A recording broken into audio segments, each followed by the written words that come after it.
Hey everyone, how's it going? Welcome to NoDQ video right here on NoDQ.com and the YouTube channel. We have WWE Money in the Bank coming up this Sunday. Yet another WWE pay-per-view, but it is this Sunday. NoDQ.com will have you covered as usual. I will be doing the live play-by-play results. Stay tuned to the NoDQ YouTube channel for predictions with the NoDQ panel and more videos coming up this week. If you enjoyed today's video, please share it with a friend. Anybody you know who watches wrestling, have them check out NoDQ video. With that being said, let's get down to your questions today.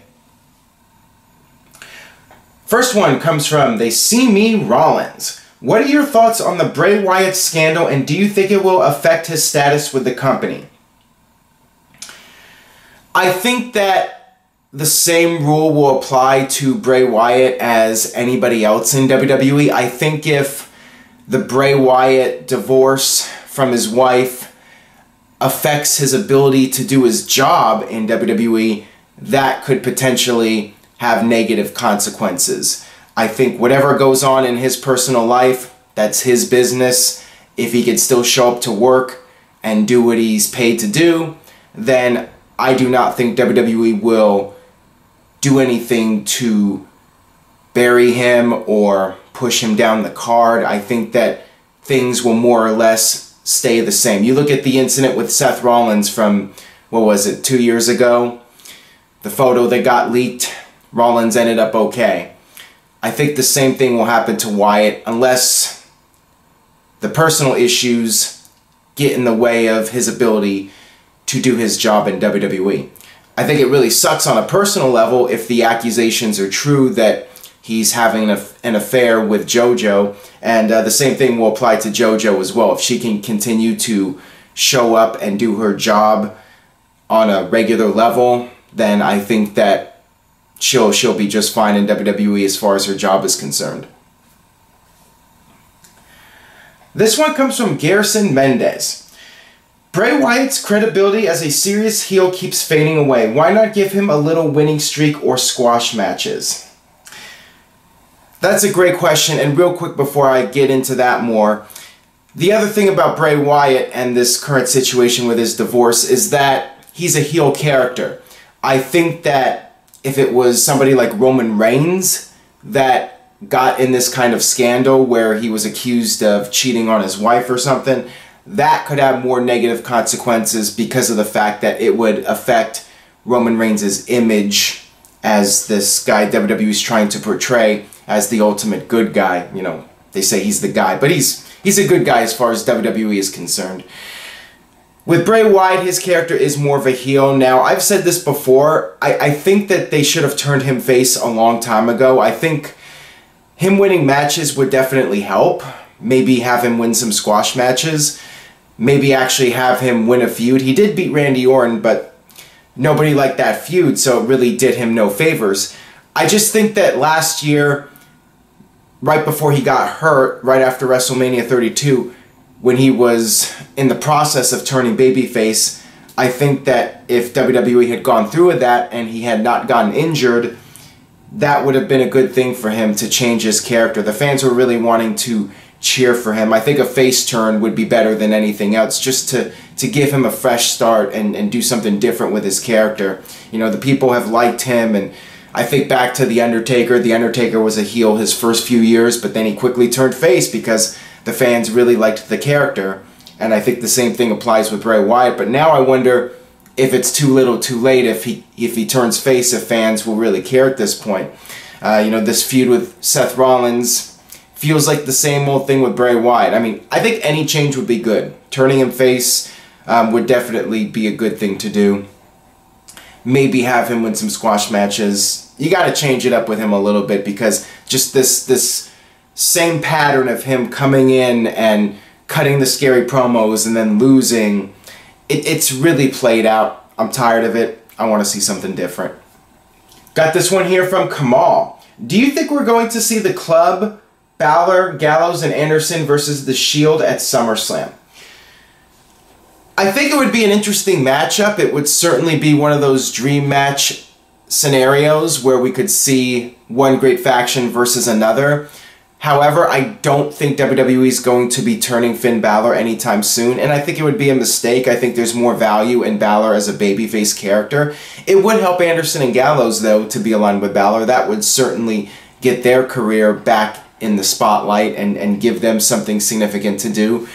I think what's going to happen is it's going to be Roman Reigns versus Braun Strowman at Great Balls of Fire, and Strowman will win, and that will set up Strowman versus Lesnar. As far as what Roman Reigns does at SummerSlam, I could see him versus Joe if Joe loses the match at Great Balls of Fire, which I'm expecting.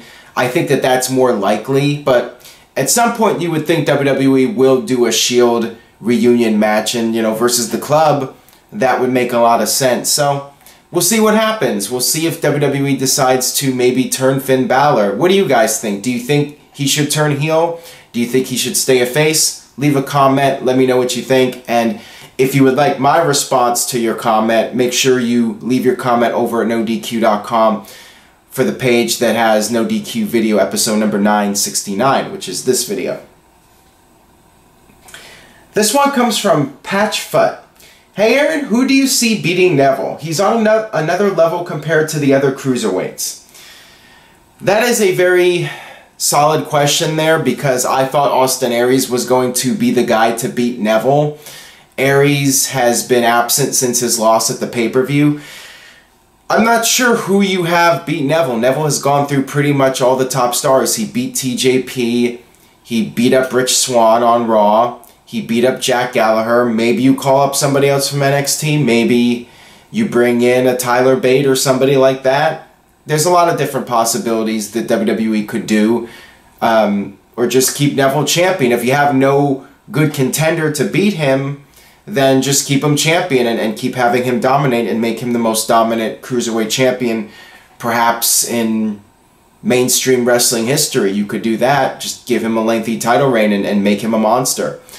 So right now I don't see the need for him to lose the title since he beat Aries, because I really don't see anybody else on the 205 Live roster that I think should be beating him. I don't think Tozawa should be beating him. That's just my opinion. I think Neville would be better off being champion. So right now it's really hard to say. I'm not sure if there is anybody on the horizon that should be beating him for the title. This one comes from Andre. Hey Aaron, great show. Do you think the 4 horsewomen have been booked great or poorly? I would say Charlotte and Becky Lynch overall have been booked very well since coming to the main roster. Bayley is a different story, and Sasha Banks, mixed feelings on how WWE has booked her. I think WWE has made more mistakes with Sasha than good decisions. I think that WWE has missed out on doing this Bayley versus Sasha Banks feud. This should have been the hot feud of the summer. Bayley should have won the title at WrestleMania. Sasha would have been jealous that Bayley accomplished what Sasha could not do, and that's beat Charlotte on a pay-per-view. And Sasha, out of jealousy, would have turned on her best friend, and I think the dynamic would have been perfect. You know, Bayley's the nice, likable person versus the cocky, arrogant Sasha Banks. You set that up for SummerSlam, you have a huge women's match on your second biggest pay-per-view of the year.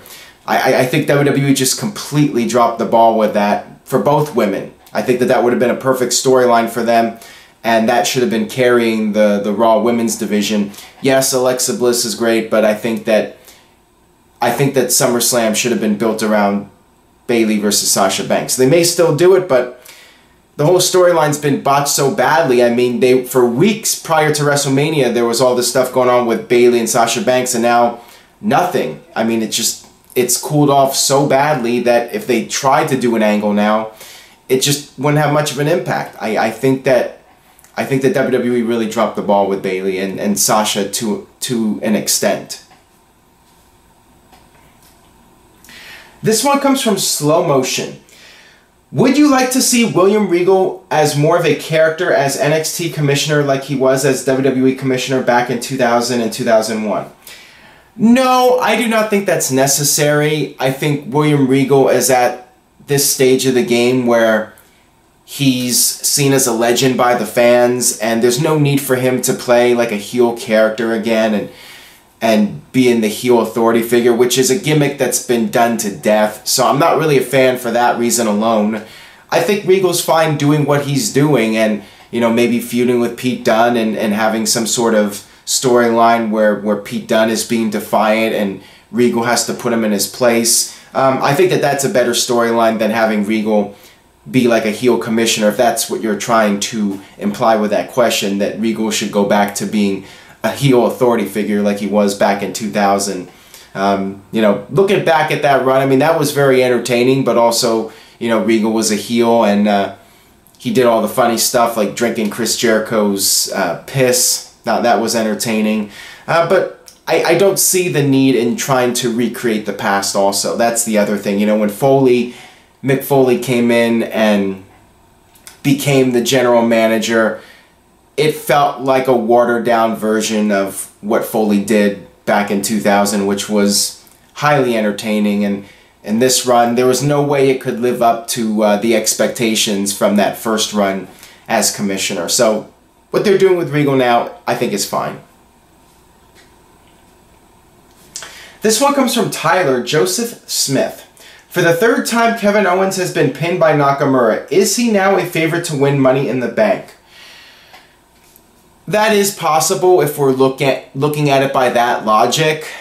This idea that the guy who does all these jobs heading into the pay-per-view will win the big match. I mean, that's definitely a pattern that we've seen in WWE over the years.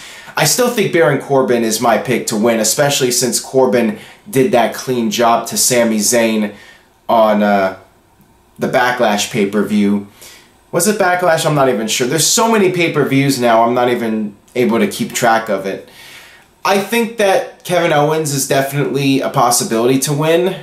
It's really hard to predict. I think a heel should win. I think Kevin Owens would be a very satisfying winner. I think he would do well with the briefcase. But I'm still going with Corbin.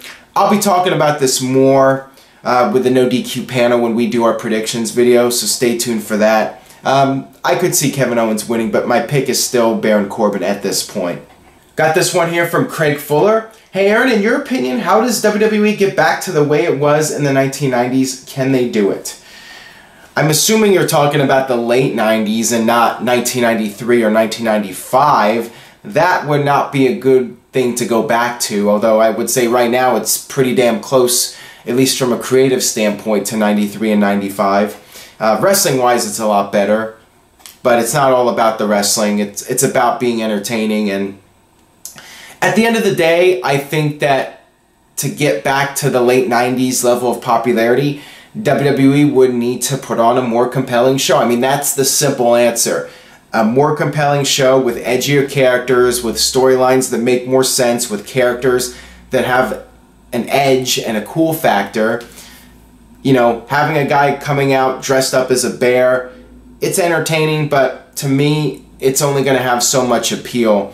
It reminds me of 1993 WWE or 94 or 95 with Doink the Clown and Doink versus Jerry Lawler's, you know, the midgets. Is that even a politically correct term to use at this point? Little people. That storyline was terrible, but it's this silly, cartoonish humor that we're seeing in WWE right now that I think is turning off a lot of people. And I think to get more popular, WWE needs to appeal to the younger fans. And I think the younger fans don't even find it cool. You know, I would find it hard for a 10-year-old boy to be that entertained by a guy coming out in a bear costume. I think a 10-year-old boy wanting to go to a WWE show wants to see all the cool stuff. And, you know, wrestling doesn't have the cool factor. That's the thing. It's embarrassing to tell someone that you're a wrestling fan. Back in the late 90s, it was the cool thing for a while. I remember in high school, they even had guys coming on the PA system for the morning announcements, and they would talk like The Rock and do The Rock's catchphrases. Wrestling was cool. It was something that was acceptable to enjoy. Now people just look at it negatively. When someone says they're a wrestling fan, it's seen as a bad thing. You know, wrestling is considered to be lowbrow and no thought process put into it. It's just a bunch of guys going out there and having matches and weak storytelling and goofy characters that really are not likable at all, like Bayley. So there's a lot of things that would need to be done, but the simple answer is make a more compelling show with edgier characters. This one comes from Calvin Bowman. Hey Aaron, my question is, what was the worst stable ever in the WWF Attitude Era in '98? How many stables were there in '98? I mean, yeah, DX, The Nation. There were actually some bad ones now that I'm starting to remember, like DOA and the Truth Commission. I think the Truth Commission was mainly '98. Jim Cornette's NWA was just terrible. Really stupid idea. That was up there. I was at least entertained by the oddities. It wasn't a good faction. The wrestlers sucked. I mean, I liked Earthquake, but he was pretty much a comedy figure at that point with the mask and the Cartman t-shirt. I would say DOA was pretty damn bad. DOA or the NWA, Jim Cornette's NWA faction, those two factions were pretty bad. This one comes from Joshua Anderson. If you could make a card of the WWE stars of the 1980s and now, who would you have face who?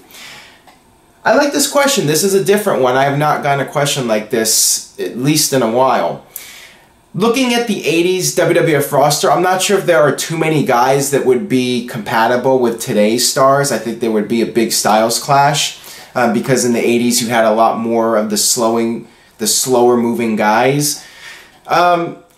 I look at some of the better workers of the 80s like Ricky Steamboat and Ric Flair. I'd love to see Ricky Steamboat against somebody like a Kevin Owens. I think that would be a good feud. Ric Flair versus Finn Balor, or Ric Flair versus Seth Rollins. How about Bret Hart versus Seth Rollins? Although Bret's biggest era was the 90s when he was a single star. Looking at guys who were mainly stars in the 80s, you know, Hogan versus Cena, of course, would be an obvious choice. Andre the Giant versus The Big Show might be the slowest match of all time, but that would make sense at least. You know, a King Kong Bundy versus Braun Strowman might be interesting. So those are some of the matches that I can think of off the top of my head that might be interesting if you were going to pair up 80 stars versus the stars of today. What do you guys think? Leave a comment. Let me know your thoughts. Possible 80s versus stars of today.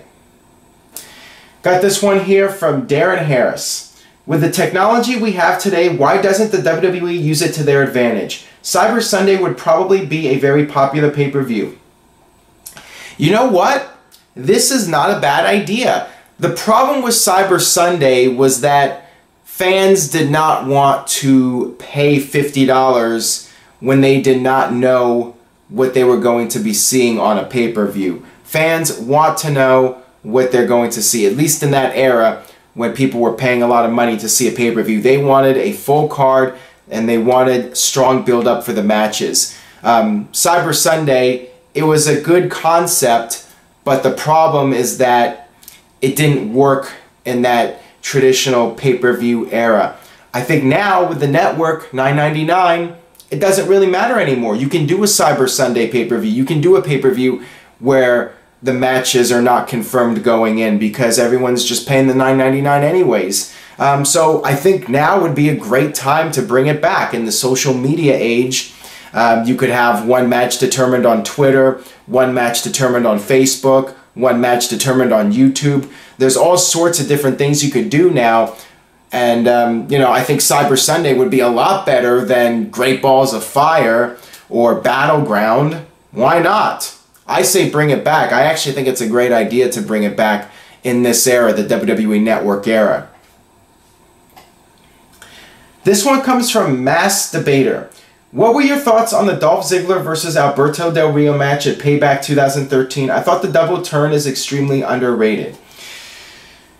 I thought it was very well done, and WWE had really dropped the ball on Del Rio's babyface turn. That was just a complete flop right from the get-go when Del Rio turned out of nowhere, and then the next week he was running over Santa Claus. What were they thinking with that? And Dolph Ziggler's momentum was screwed up when he got injured after winning the world title. I mean, Ziggler was definitely on his way to being a babyface after he won the title. that pop he got the night after WrestleMania 29. I mean, one of the biggest pops on Raw ever. I mean, pretty much every single person in that building was going just nuts for that win. Ziggler was, he should have been a made superstar at that point. He should have been a top guy, but he got hurt. That stalled his momentum. The double turn did make sense, but unfortunately both guys continued to be stuck in mid-card hell, and they never really went anywhere after that. And I think that's why people tend to forget the double turn, because in the end it really didn't do much for either guy like it should have. That'll wrap it up for NoDQ video. Subscribe if you haven't already. Like I said at the beginning, please keep spreading the word about NoDQ video. Buy a t-shirt, ProWrestlingTees.com, search NoDQ. Check out the link in the description box to pick up a t-shirt. That's a great way you guys can support NoDQ video and NoDQ.com by grabbing a t-shirt. And on that note, I will see you guys next time for more NoDQ video.